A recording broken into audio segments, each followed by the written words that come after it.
Hello, in front of me I've got Logitech X SUPERLIGHT 2C. In this video I'll show you how to manage DPI stages. In the beginning, let's go to Logitech G HUB and go to Sensitivity DPI. Here you can select DPI preset. Next you can change DPI slots.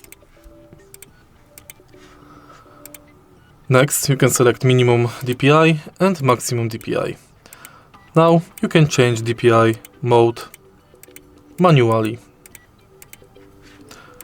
In advance you can also change lift off distance, Y-axis and X-axis. Don't forget to rename. Next you can share it or delete it. And that's basically it. If you found this video helpful, please leave like, comment and subscribe.